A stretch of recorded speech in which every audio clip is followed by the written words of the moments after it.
예수님과 제자들이 감난산에 앉았을 때에 주의 임하심과 세상 끝에는 무슨 징조가 있어오리까? 이렇게 물어봤더니 예수님께서 사람의 미혹을 조심하라 그랬어요. 왜 이런 말을 했을까요? 그 마태복음 23장에 보면 이스라엘 조상들이 하나님이 보낸 선지자들의 말을 거부하죠.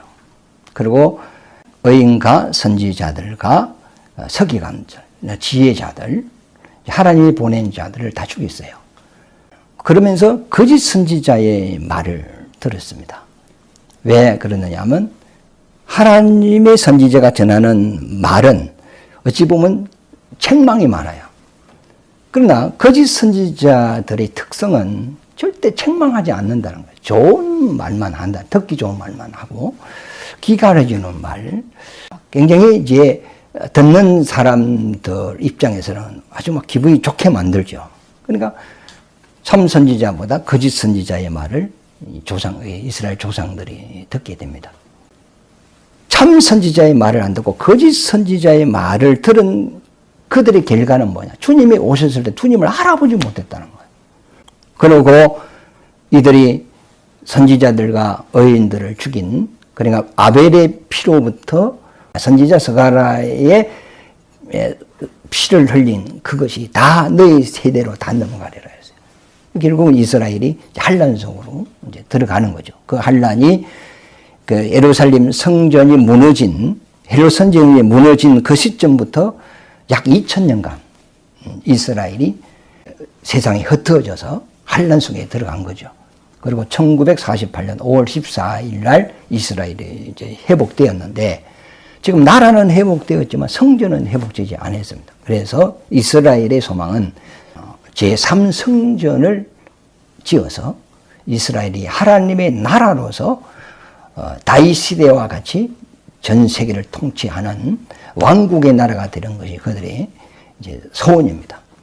그러니까 너희 조상들이 하나님의 선지자의 말을 안 듣고 거짓 선지자의 말을 들은 그 결과는 예수를 만나지 못했고 환란 속으로 들어갔다. 이와 마찬가지로 주님이 십자가에서 죽고 부활하여서 이제 하늘나라로 승천하죠. 승천해서 보좌에 앉으시고 다시 영광 가운데 모실 것인데, 만왕의 왕으로 재림을 하실 것인데, 그 주님이 오시기 전에 나타나는 자들이 있는데 그들이 거짓 선지자고 음녀고 적그리스도가 등장하게 되어 있습니다. 그래서 이들이 등장해서 믿는 자들을 미혹합니다. 그래서 이 미혹, 그 음녀와 적그리스도의 미혹을 받은 자들은 주님이 오심에 대해서 모릅니다. 주님을 영접할 수가 없단 말이죠. 그러니까 초림 때도 하나님의 선지자의 말을 듣지 않고 거짓 선지자의 말을 들은 그 결과는 주님을 알아보지 못하고 환란 속에 들어갔다는 거예요. 이와 마찬가지로 주님이 재림할 때도 주님 앞서서 먼저 등장하는 자들이 음녀와 적그리스도인데 이들이 믿는 자들을 유혹을 한단 말이에요. 그러니까 이 유혹에 이게 속은 자들은 주님 오심에 대해 전혀 알지 못하고 영접할 수 없고 영원한 심판을 받을 수밖에 없더라. 그래서 예수님이 너희는 사람의 유혹을 받지 않도록 조심하라. 포인트만 딱 이야기한 거죠. 이 사진에 보면 왜 사람의 유혹을 받지 않도록 조심하래요.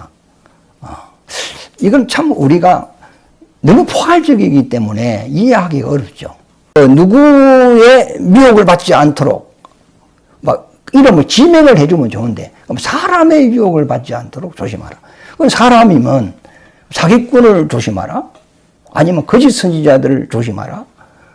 그럼 누굴 조심하라 이 말입니까? 이거 보면은 거짓 선지자들을 조심하라 이 말이 아니죠. 지금 거짓 선지자들은 지금도 활동하고 있어요. 그런데 마지막 때 주님의 재림에 가까웠을 때 아직까지 안 나타났지만 그들이 나타나서 믿는 자들을 유혹하는 자가 등장한다는 겁니다. 그가 누구냐? 음녀라는 겁니다. 그 다음에 적그리스도거든요. 그래서 이 음녀를 조심해야 된다. 이 사절에 보면 바로 음녀를 조심하라 이래시면 우리가 이해가 참 쉬운데 사람의 미혹을 받지 않도록 조심하라 했기 때문에 참 우리가 선명하게 이 구절을 이해하기가 참 어려운데요. 4절 이 사람의 미혹을 받지 않도록 주의하라 이 말은 음녀의 미혹을 받지 않도록 조심하라 이런 의미가 되겠습니다. 거짓 선지자들은 구약 때부터 계속 있어 왔어요. 엘리야 시대 때도 거짓 선지자들이 있었고 다윗 때도 있었고 또 예수님 시대에도 거짓 선지자들이 있었고 또 바울이 또 복음을 전하는 사도 시대 이때도 교회 시대 이때도 거짓 선지자들이 있고 지금도 거짓 선지자들이 활동을 하고 있습니다. 거짓 선지자들은 세상 끝날까지 이들은 하나님의 말씀이 증거되는 곳에 꼭 같이 있는 거예요. 그러니까 한국교회 기독교가 이리 많다는 것은 그만큼 또 그 복음을 왜곡시키는 사이비 이단 거짓 선지자들이 그만큼 많다는 겁니다. 거짓 선지자들은 불교에서 나오지 않거든요. 세상에서 나오지 않습니다. 반드시 교회 안에서 거짓 선지자가 등장하게 되어 있습니다. 그러면 거짓 선지자들이 불경을 들고 지나면 우리가 금방 이것을 구분할 수 있는데 전부 다 성경을 들고 가르친단 말이죠. 성경을 읽어놓고 이것이 하나님의 말씀이라고 선포하는데 이것이 정말로 하나님의 말씀인지 아니면 세상 말인지 듣는 자가 구분이 돼야 되거든요. 성경을 읽어놓고 뭐 덕담이라 하든지 어떤 교훈적인 이야기, 인간 살아가는데 유익된 이야기, 이거는 전혀 인간들이 부담 없이 다 들을 수 있는 이야기입니다.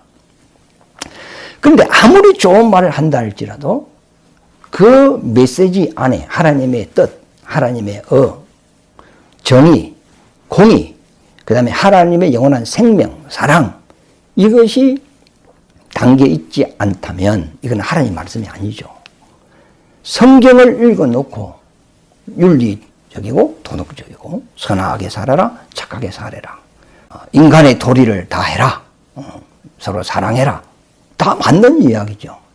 이것은 어찌 보면은 우리가 그 어떤 그 육체적인 질서나 어떤 윤리 도덕, 이 양심적인 것, 이건 걸 우리 반드시 예수를 믿든지 안 믿든지 이거는 지켜야 돼요. 그런데 인간이 이 땅에 살아가면서 우리가 지켜야 될 어떤 도리를 이야기하면서 그 말씀 속에 하나님의 생명이 담겨 있지 않으면 이것은 하나님의 말씀이 아니라는 거예요. 하나님의 말씀을 읽어놓고 우리에게 천국문을 열어주지 않는다면 그것도 복음이 아니죠. 그래서 예수님이 서기관들과 바리새인들을 책망한 것이 여기에 있거든요. 그들은 하나님의 율법으로 가르치고 선지자의 말씀으로 백성들을 가르쳤어요. 제사를 지켜야 한다. 안식일을 지켜야 한다. 음식 먹기 전에 손을 씻어야 한다. 그리고 우리가 유월절을 지키고 절기를 지키고 이런 부분에 대해서 너무 잘 가르쳤어요. 그런데 그들의 잘못된 것이 뭐냐? 하나님의 백성에게 하나님의 의와 인과 신을 안 줬다는 겁니다. 그러면 하나님의 의와 인과 신이 누구죠? 예수라는 겁니다. 예수는 하나님의 의입니다. 그 다음에 예수는 하나님의 사랑입니다. 인입니다. 사랑, 용서, 이거는 인을 이야기한다. 그 다음에 예수는 신이단 말이에요. 곧 하나님이시라는 거예요. 그래서 예수가 신이고 인이고 하나님의 의다. 그러므로 이 예수를 믿음으로 죄용서 받고 예수를 믿음으로 어렵게 되고 예수를 믿음으로 하나님같이 된다.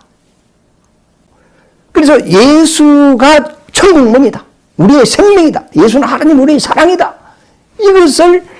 이게 하나님이 우리에게 주고자 하는 이 핵심인데 이걸 안 주고 그만 율법의 의식적인 것, 그 다음에 선지자가 예수에 대하여 예언을 한 건데 이건 비유적으로 이야기해버리고 실질적으로 그들에게 선명하게 예수를 못 줬다는 거예요. 그래서 예수님이 그들에게 하는 말이 너희가 천국문을 닫고 너 자신도 안 들어가고 다른 사람도 못 들어가게 하는도다.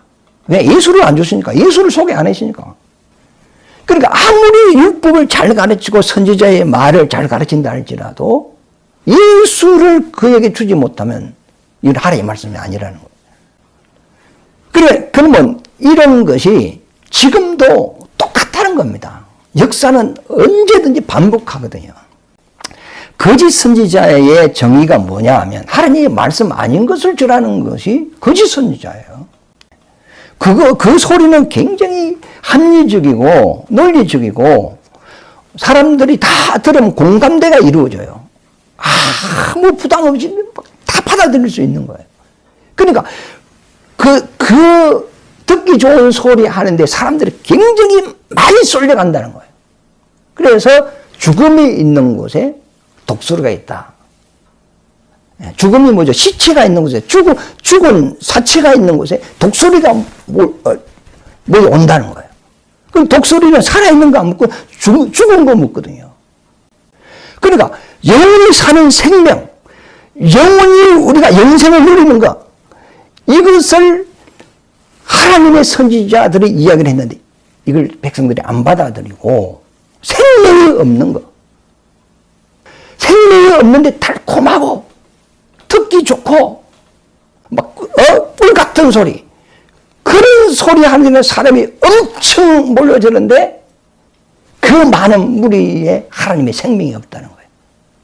죽음이 있는 곳에 독수리들이 몰려온다는 거죠. 근데 거짓 선지자들은 좋은 말은 다 하지만 하나님의 생명을 주지 못한다는 거죠. 참 선지자는 생명을 주지만 좋은 소리를 못하지. 그러니까 사람들은 참 선지자의 말씀보다 거짓 선지자의 말에 더 유혹을 받고 넘어지게 되어 있습니다. 하나님의 말씀보다 마귀의 유혹에 아담이 넘어져 버리는 거지. 그러니까 마귀와 그의 종, 거짓 선지자, 음녀, 적그리스도는 영혼을 사냥하는 자들이거든. 그러니까 달콤하게, 사기꾼 말이 달콤하거든. 그래서 사람이 다 그래서 거짓에 속해가지고 당하는 거 아닙니까? 이와 마찬가지로 거짓 선지자들이 지금도 막 이 활동을 하고 있다는 사실을 우리가 볼 수가 있습니다. 이 종말론이기 때문에 제가 이 부분을 좀 강조를 하는데요. 그런데 역사적으로 보면 하나님의 선지자보다 거짓 선지자가 훨씬 많았어요. 그러니까 그들의 무리가 너무 많기 때문에 그들의 말이 백성들에게 먹혀 들어갔다고요. 그럼 말빨이 세고, 그러니까 거짓 선지자들이 약간 뭐 잘못된 거 있어도 이것은 다 옳다함을 얻는 거예요. 왜? 이 세상은 다수의 지지를 하니까. 그러나 참 선지자는 옳은 소리를 해도 그게 옳다 여김을 받지 못해요. 왜? 세력이 적으니까. 힘이 약하니까. 우리나라 속담에 그러죠. 억울하면 출세하라 그러잖아요. 그러나 출세를 못하는 사람은 아무리 맞는 이야기를 해도 먹혀 들어가지가 않아요. 그러나 세상에서 아주 큰 자가, 예를 들어 총회장이다. 근데 총회장이 이상한 말을 해서 그래도 그게 먹혀 들어간다고 이게. 그게 세상이에요. 그런데 이 마지막이 가까이 오면 올수록 거짓 선지자들이 굉장히 더 많아집니다. 요 11절에 보면 거짓 선지자가 많이 나타나 많은 사람을 미혹한다 그랬거든요. 그럼 거짓 선지자가 한두 명 나타나는 게 아니고 많이 나타난다는 거예요. 그리고 많은 사람을 미혹한다는 거죠. 그러면 이 미혹당하는 사람이 누구냐? 교회 안에 있는 사람들이에요.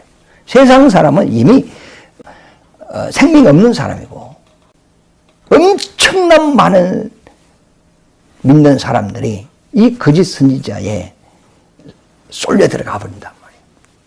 그러면서 이 많은 거짓 선지자 속에서 누가 나타나느냐 하면 음녀가 딱 나타나요. 선지자의 지지를 받으면서 딱 등장한단 말이에요.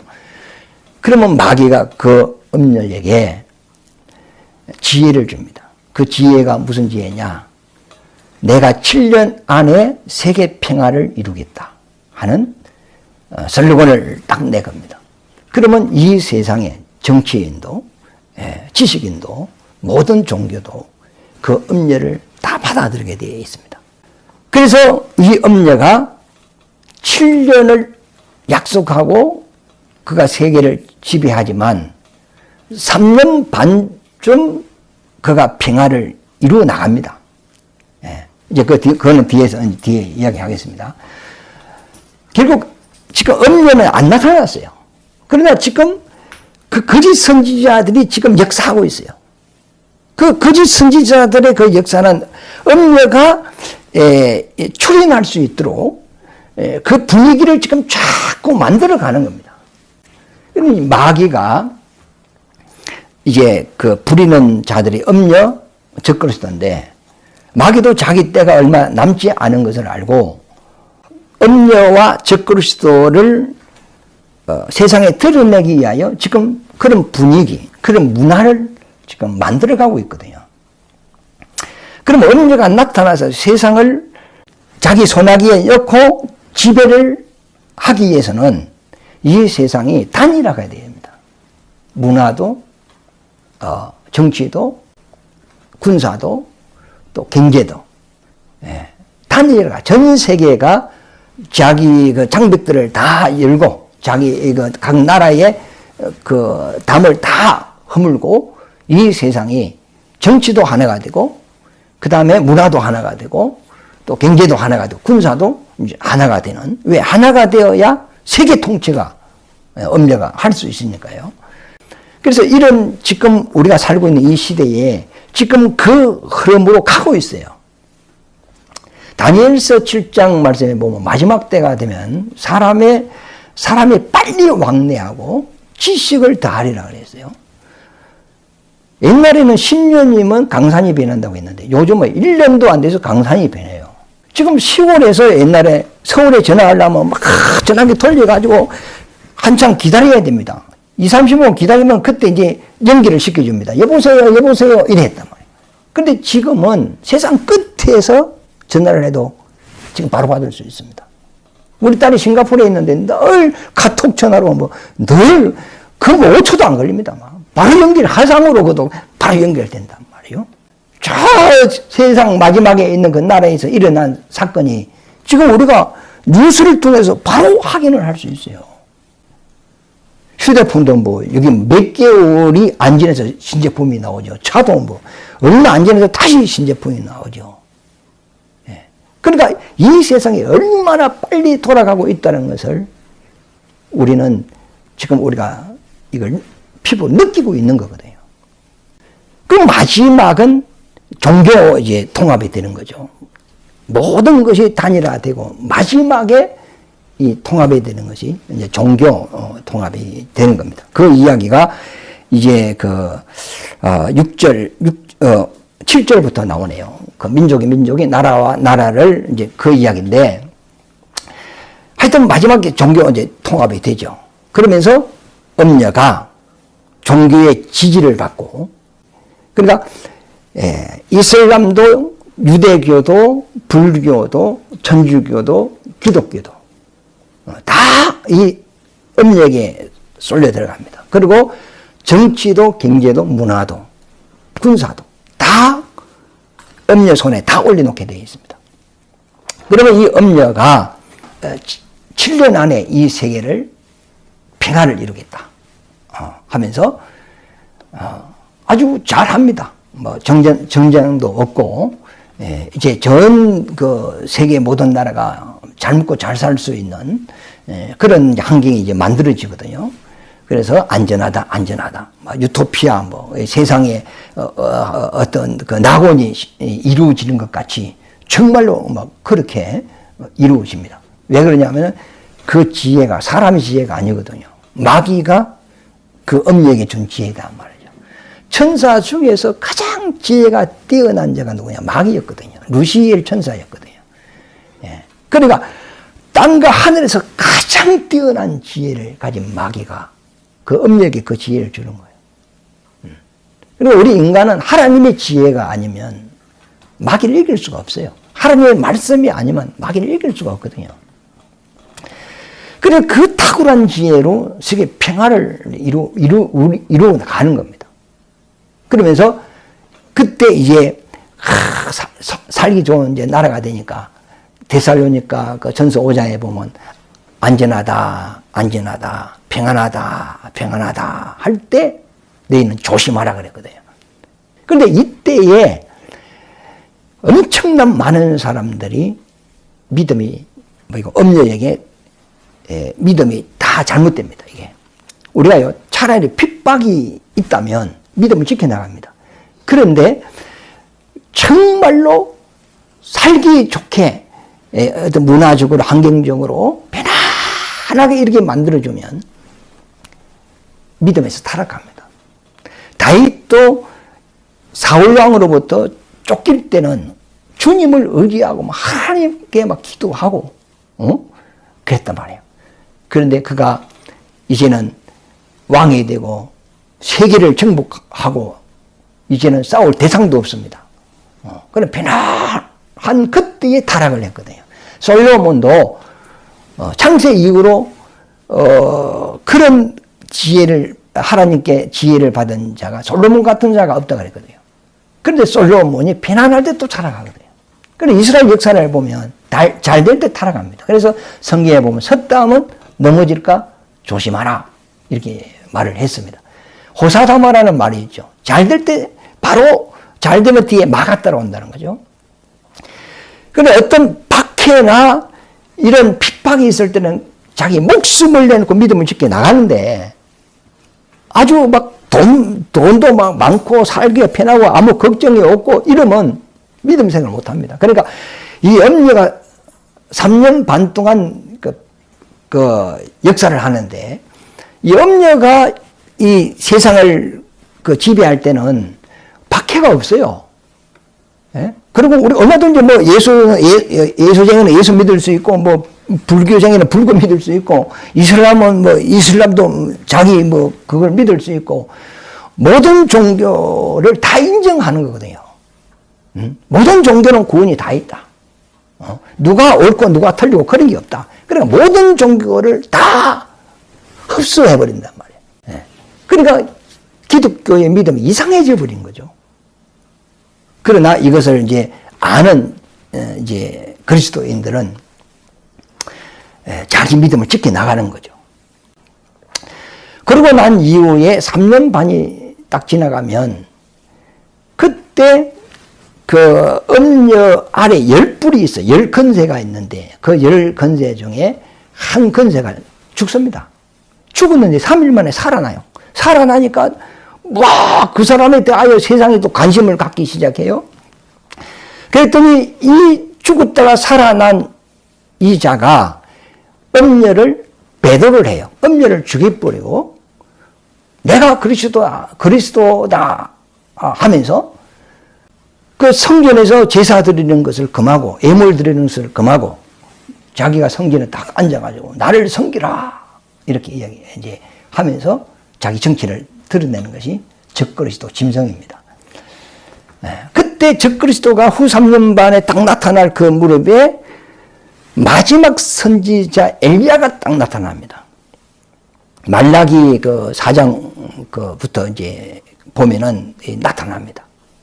나타나서 자식의 마음을 아비에게로, 아비의 마음을 자식에게로 돌리거든요. 그러므로 그 적그리스도가 이제 나를 섬기라 할 때 그때 그 시점에 두 감람나무가 나타나가지고 회개하라, 일어나라, 머리를 들라, 너희 메시아가 오신다. 예?